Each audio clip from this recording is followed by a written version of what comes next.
Assalamualaikum warahmatullahi wabarakatuh. Waalaikumsalam warahmatullahi wabarakatuh. Alhamdulillahi rabbil alamin wa bihi nasta'in ala umurid dunya waddin wassalatu wassalamu ala asyrafil anbiya'i wal mursalin wa ala alihi wa ashabihi ajma'in. Bersyukur kita kehadirat Allah Subhanahu wa taala, bersalawat kepada Nabi dengan ucapan Allahumma shalli ala sayyidina Muhammad wa ala ali sayyidina Muhammad.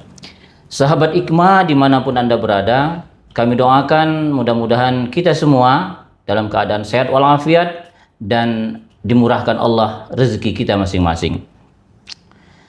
Pada hari Jumat yang penuh berkah ini, kita akan kembali mengurai satu tema yang akan kita angkat, yaitu masjid di tengah konflik, mengurai dualisme BKM dan jalan islah. Sahabat Ikma sekalian, sebagaimana kita ketahui bahwa masjid itu fungsi dasarnya adalah tempat untuk menyembah Allah, tempat untuk beribadah. Di samping itu masjid juga mempunyai fungsi-fungsi yang lain, yaitu tempat pembinaan umat, tempat persatuan umat, bahkan tempat kita untuk mengadukan keadaan darurat. Misalnya yang disebutkan Allah di dalam surah Quraisy, alladzi at'amahum min ju'. Ketika kita kelaparan, mungkin tidak ada bekal, kehabisan bekal di perjalanan, maka masjid adalah salah satu solusi untuk mencari tempat, mencari keamanan dan juga mencari bantuan. Wa amanahum min khauf, tempat untuk mencari perlindungan dari rasa takut. Namun banyak kita lihat sekarang ini di sekitar kita terjadi masalah di dalam masjid, terjadi konflik di dalam masjid. Antara BKM-nya saling berseteru. Ya. Bahkan ada pengurus BKM itu yang merasa berkuasa sehingga dia dengan semena-mena memecat anggota BKM yang lain. Bahkan kebalikannya juga ada. Anggota BKM atau pengurus-pengurus BKM itu yang tidak mematuhi ketua BKM-nya. Bahkan ada terjadi baku pukul di dalam masjid. Bahkan juga ada yang terjadi BKM terpecah dua, kemudian sebahagian mendirikan masjid tidak jauh dari masjid yang pertama. Ini salah satu tema yang cukup menarik, yang kejadiannya kita rasakan di tengah-tengah masyarakat. Untuk membahas masalah ini, maka di tengah-tengah kita hadir Bapak Haji Muhammad Lukman Hakim Hasibuan SAGMA sebagai Kepala Kantor Urusan Agama Kecamatan Medan Amplas. Kita sapa. Assalamualaikum Pak. Waalaikumsalam. Apa kabar Pak? Sehat? Alhamdulillah. Ustaz Harun, sehat. Khair. Inilah masalah yang akan kita bahas bersama Pak Kua kita, Pak Kua Kecamatan Medan Amplas. Pak Kua, Ya.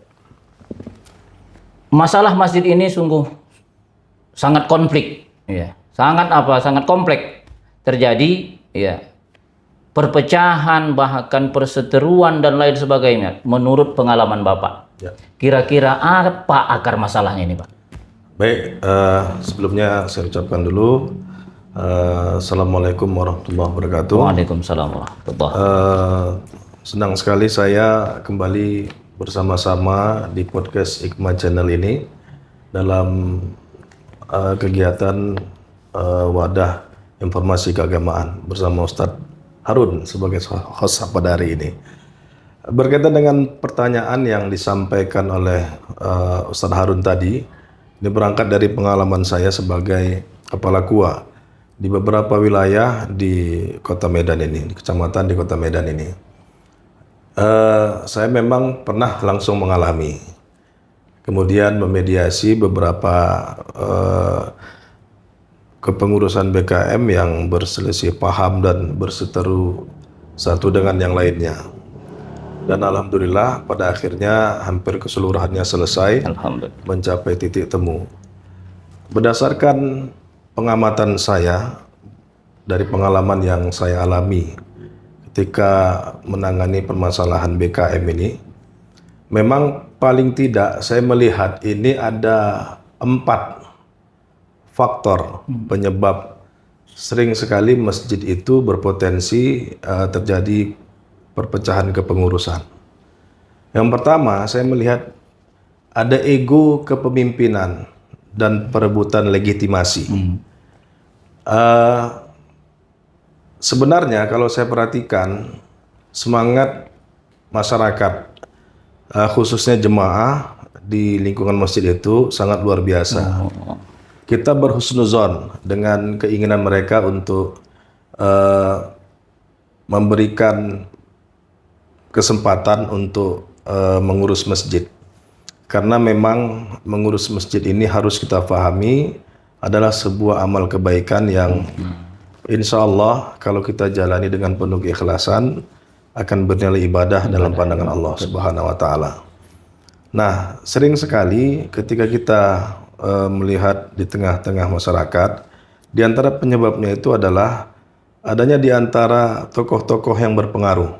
Saya katakan seperti itu di tengah-tengah masyarakat atau jemaah di lingkungan masjid itu yang berkeinginan sekali untuk memberikan dedikasi kepada masyarakat untuk mengurus masjid ini.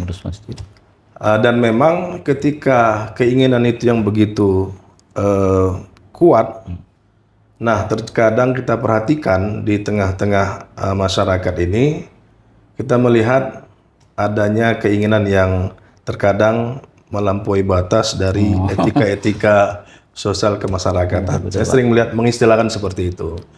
Sehingga akhirnya saya pernah melihat bagaimana keinginan yang begitu kuat itu justru menjadikan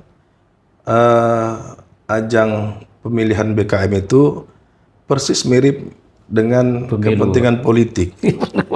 Ada juga saya lihat ada semacam ada kekuatan materi juga ada di situ. Saya perhatikan ada pembagian sembako dan sebagainya. Itu saya pernah melihat seperti itu. Nah, jadi keinginan yang melampaui batas ini terkadang dibaluti dengan adanya apa saya istilahkan begini, keinginan yang kuat sehingga melahirkan sikap ego pribadi terakhirnya. Jadi sehingga ketika dia sudah merasa kuat berkeinginan memberikan dedikasi kehidupannya kepada masjid tadi dalam pelaksanaannya, akhirnya ego-ego seperti itu saling berbenturan satu dengan yang lainnya. Karena bukan dia saja, ada juga tokoh berpengaruh lain yang pingin juga yang untuk memberikan dedikasi hidupnya mengurus masjid.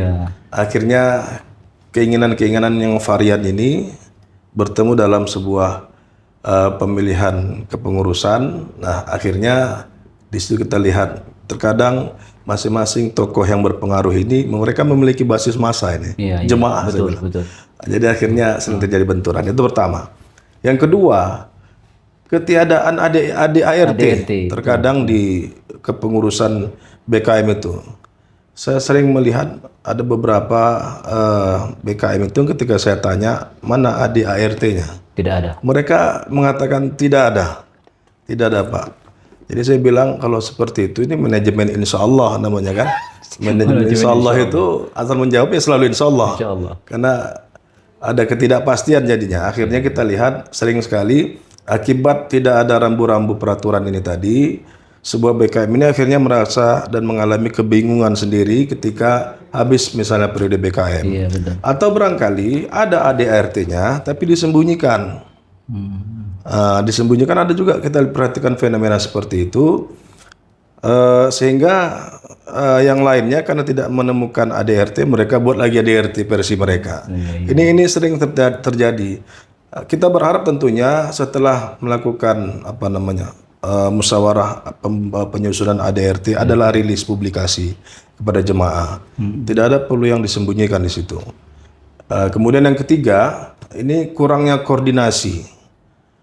Banyak kita menemukan pucuk pimpinan BKM ini Saya katakan kalau dari organisasi itu KSB ya, Ketua Sekretaris Bendahara. KSB. Tidak ada koordinasi yang terbuka, open management terhadap jemaah. Jemaah itu berhak mengetahui bagaimana situasi keadaan kas masjid dan lain-lain sebagainya yang perlu dipublis sebagai di tempat informasi ya, di media informasi yang dibuat, mungkin ada papan tulis, ada papan pajangan dinding seperti itu. Bahkan kalau bila perlu, kita ini sudah masuk kepada era modern, digitalisasi. Rilis saja, publis saja di akun di media yang mereka buat, ya kan? Sehingga kasih link kepada jemaah masjid itu. Jadi terbuka di situ semua. Jadi jemaah itu berhak untuk mengetahui itu. Nah, kurang koordinasi. Itu yang ketiga saya lihat. Yang keempat, ini ada juga saya lihat di tengah-tengah masyarakat ini adanya intervensi kepentingan, baik itu pribadi maupun kelompok. Iya, betul. Nah, kita ada juga menemukan fenomena seperti ini, masjid yang mengalami intervensi lah, barangkali dari pribadi atau dari kelompok organisasi masyarakat seperti itu, yang tentunya kita memahami kepentingannya di kemudian hari pasti akan ada. Ini akibatnya sering terjadi hal seperti ini, sehingga kita melihat potensi BKM itu terpecah belah, Ustaz. Itu dia. Baik Pak Kuat, tadi yang menarik di sini ADART itu tidak ada di masjid. Betul. Ini pengalaman juga Pak Kuat. ADART itu udah puluhan tahun masjid itu berdiri tidak punya ADART. Memang tadi solusinya seperti itu, yang tidak punya ADART jadi proyek insya Allah. Jadi kira-kira Pak Kuat, dari Kementerian Agama adakah tidak mungkin contoh atau aturan main tentang ADART ini? Sepanjang yang saya ketahui, secara resmi Kementerian Agama itu memberikan kebebasan kepada BKM untuk menentukan format bagaimana ADART itu. Saya kira kita bisa melihat banyak contoh-contoh ADART yang bagus yang kita lihat dirilis di media-media sosial itu banyak sekali. Pada hakikatnya sebenarnya Ustadz, ADART itu tentang masjid itu banyak informasi hal-hal seperti itu. Kita bisa tiru, kita bisa lihat, tapi tentunya ini dirapatkan dulu kepada jemaah. Maka sebagai kepengurusan BKM itu harus open management. Setiap hal yang ingin dimusyawarahkan harus disampaikan di depan jemaah, yang tentunya harus ada istilahnya rapat undangan kan, setiap mungkin 3 bulan sekali. Kemudian 6 bulan sekali, paling tidak 1 semester begitu ya, untuk memperkuat kedudukan BKM ini. Nah, di situ kan kita bisa melihat diatur bagaimana keuangan, bagaimana mekanisme pemilihan ketua BKM. Yang sering sekali kita perhatikan, ini menjadi potensi ketika tidak adanya panduan-panduan dalam hal pemilihan BKM ini sering terjadi. Tapi saya berpesan kepada masjid-masjid yang ada di Kota Medan inilah pada umumnya, khususnya di Medan 16 ini, mekanisme pemilihan itu ada 3 hal yang kalau kita perhatikan yang kita kenal. 3 hal. Pertama, secara aklamasi. Mungkin ada tokoh-tokoh yang berpengaruh di situ yang mereka anggap layak dan semuanya setuju memilih dia. Secara aklamasi, kalau memang terpilih seperti itu tak masalah, tapi harus dibuat juga tetap berita acaranya. Mekanisme ketika ada hendak pemilihan BKM dipublikasi, diundang seluruh jemaah itu. Kalau tidak bisa by surat dengan surat undangan dari rumah ke rumah, paling tidak disampaikan menggunakan mikrofon. Barangkali misalnya malam minggu ini akan ada pemilihan BKM. Setiap sholat 5 waktu, sampaikan aja menjelang akan adanya acara pemilihan itu pada jemaah supaya hadir pada malam minggu gitu. Misalnya tanggal sekian-sekian kita akan melakukan pemilihan BKM. Kan jadi terbuka dia seperti itu, sehingga masyarakat tahu. Nah di situ nanti kan di dalamnya bisa diatur lah bagaimana pemilihannya. Tapi saran saya ya kalau bisa ini kan BKM ini kalau kita perhatikan di pasal 2 Peraturan Menteri Agama Nomor 54 Tahun 2006 tentang susunan organisasi Badan Kesejahteraan Masjid. Di situ disebutkan ada poin yang harus kita pahami bahwa BKM itu adalah lembaga semi resmi yang dibentuk oleh Kementerian Agama. Artinya peng-SK-an BKM itu untuk tingkat kecamatan itu adalah perpanjangan tangan dari Kementerian Agama adalah kantor urusan agama kecamatan. Baik.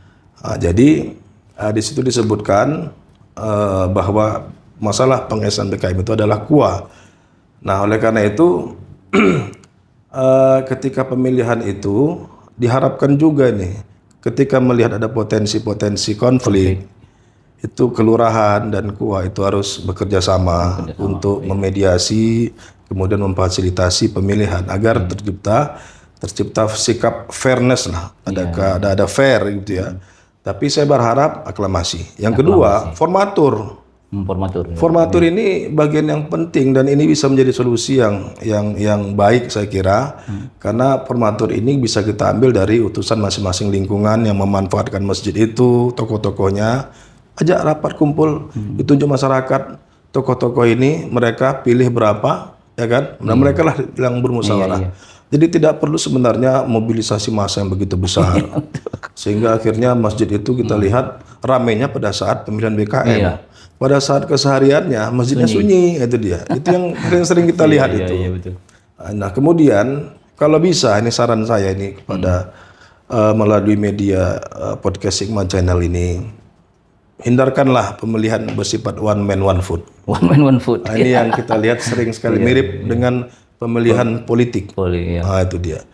Nah saya banyak melihat sering sekali pemilihan BKM ujungnya pada saat terjadi potensi konflik, kemari dia arahnya. Iya, ke kantor KUA. Bukan maksudnya ke arah sesi yang ketiga ini, pemilihannya pemilihan secara one man one vote. One man one vote. Jadi kalau bisa hindarkan ini. Saya selalu kalau misalnya ada pemilihan BKM, saya anjurkan itu pengurus BKM itu, kalau bisa kita aklamasi atau formatur aja lah. Karena kalau yang ketiga ini, saya lihat ada terjadi nanti pengkubuan, ya kan, ada friksi-friksi di tengah-tengah masyarakat dan jemaah. Karena memang saya yakin ini mereka pasti punya sosok idola ketua yang mereka anggap cocok begitu. Jadi saran saya paling tidak bisa aklamasi, formatur aja lah. Formatur. Tokoh-tokoh di lingkungan itu mereka bermusyawarah, mereka memilih siapa KSB-nya, ketuanya, sekretaris bendara, kemudian bersama-sama menyusun kepengurusan BKM. Saya kira ini yang baik untuk masalah BKM ini. Dalam hal mekanisme pemilihan, sebutkan di ADRT itu. Model kita bagaimana? Kita tak mengenal istilah one man one vote. Kita hanya mengenal aklamasi atau formatur. Kan bisa saja kalau diatur, dikondisikan di ADRT. Karena setiap gerakan dari manajemen masjid itu tidak boleh lari dari aturan main yang telah dibuat. Kemudian agar supaya baku aturan ADRT ini. Karena saya pernah berkomunikasi dengan lawyer, dalam perspektif hukum ADRT yang lebih kuat itu dan tidak bisa dirubah pada saat jemaah sudah menyusun ADRT kepengurusan BKM itu, mereka daftarkan ini ke notaris. Nah itu dia. Jadi notaris.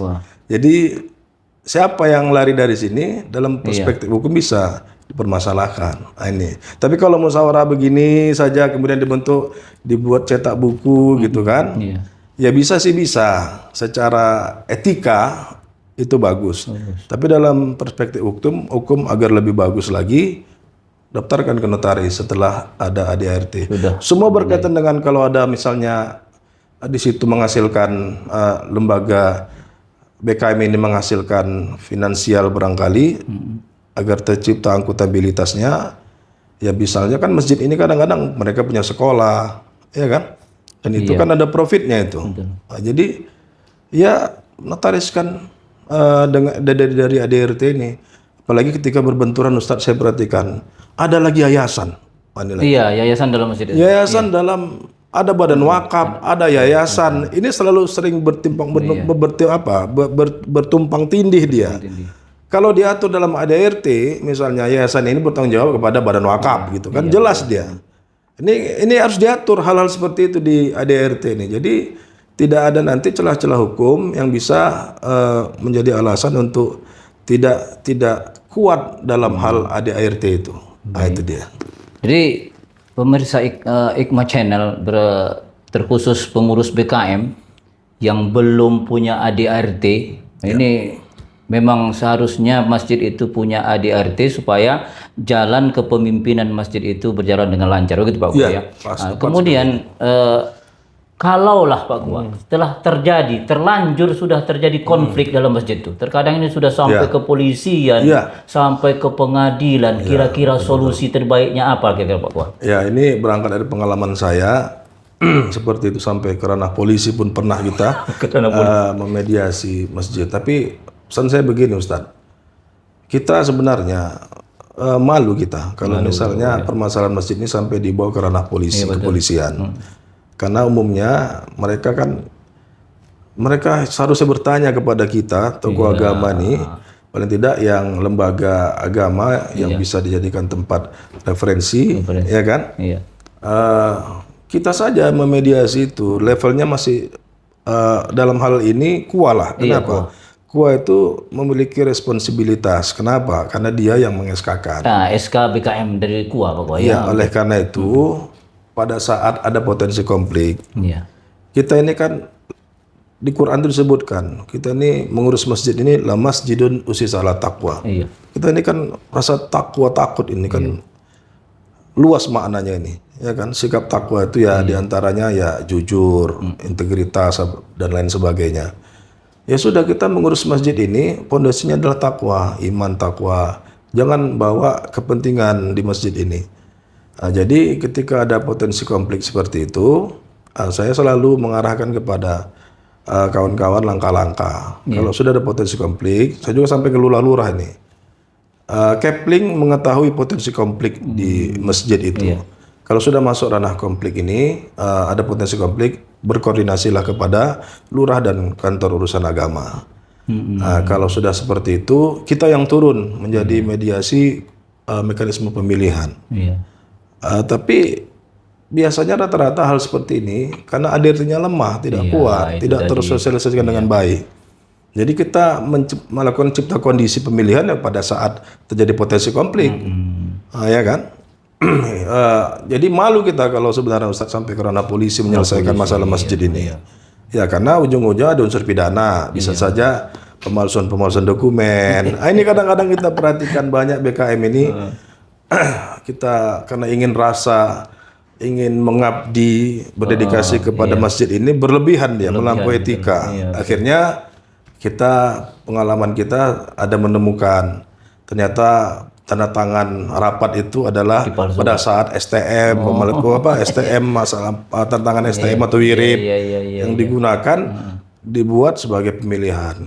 Kemudian pada saat ada foto, kita kan meminta foto-foto. Kalau di kuat sudah ada aturan bakunya tuh, kita minta mana undangannya, undangan kepada warga untuk melakukan pemilihan. Kemudian mana absennya, yang hadir siapa. Kemudian mana dokumentasi fotonya. Ini selalu kita tanyakan. Kemudian mana berita acara, apa hasilnya pemilihan itu, siapa orang-orang terpilih, berapa suara, apa semua. Kalau memang one man one vote. Kalau diaklamasi atau formatur sebutkan di situ. Kemudian setelah itu sampaikan juga nanti di situ susunan pengurusannya. Ini pun kadang-kadang susunan kepengurusan ini pun harus kalau masalah bagan-bagannya di KUA bisa kita ajari, kita sampaikan. Tapi dalam hal pemilihan kepengurusan, pesan saya jauhkan objektivitas, ya kan. Kemudian barangkali ada sektarian seperti itu. Libatkan saja, jangan organisasi masjid BKM itu sikit kepengurusannya, sementara yang menggunakan masjid ini banyak. Makin banyak terlibat di situ kan makin baik. Artinya ada guyub di situ. Jangan sikit dibuat hanya 5 orang, sementara masjidnya besar. Ya, guyub aja, buat bagan-bagan yang luas banyak, dari idarah, imarah, riayah itu 3 bagan ini banyak manusia. Dalamnya buatkan sup lagi, banyak saja seperti itu. Kalau memang dia Pak nggak aktif, ya memang masjid ini kan semi resmi dia.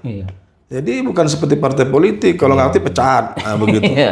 Jadi kadang-kadang letaknya di situ adalah kalau sudah ada apa namanya, masalah harga diri ini sulit Iya, kita. harga diri. Kalau udah harga diri dihargai, yang tahu tuh ya orangnya kan begitu kan. Kadang dia tersinggung, akhirnya memprovokasi. Ini munculnya nanti isu fitnah terhadap ketua BKM, KSB, ketua sekretaris bendahara. Hal-hal seperti itu yang sering terjadi. Kenapa? Karena itu tadi, karena tidak ada keterbukaan, ya kan? Akuntabilitas terutama keuangan itu harus transparan. Baik. Nah itulah kira-kira Ustaz. Baik, sahabat Hikmah Channel yang dimuliakan Allah Subhanahu wa taala, terutama ini pengurus BKM sekecamatan Medan Ampas atau siapa saja yang menyaksikan acara dialog kita pada hari ini, mungkin Pak Kua ada ingin menekankan kata-kata penting untuk pengurus BKM di seluruh Medan ini. Kita persilakan Pak Kua. Baik, perlu pengurus BKM pahami dimanapun berada yang barangkali menyaksikan channel ini, bahwa mengurus masjid itu saya ingatkan adalah kaitannya dengan ibadah kepada Allah. Ibadah. La masjidun usisa ala taqwa. Pondasinya adalah takwa. Kalau sudah kita mengurus masjid orientasinya adalah takwa seperti ini, maka nilai-nilai takwa itu luas sekali di dalamnya. Ada musyawarah, kemudian kesabaran, ya kan? Sabar dalam mengurus hal apa namanya masjid ini dan model-model personal kepengurusannya. Yang ada barangkali yang bangsa kencang, ada yang lambat, ada yang selalu diingat-ingat, begitulah dia. Kemudian jangan lupa ukhuwah Ustaz. Ukhuwah persatuan itu sangat penting itu.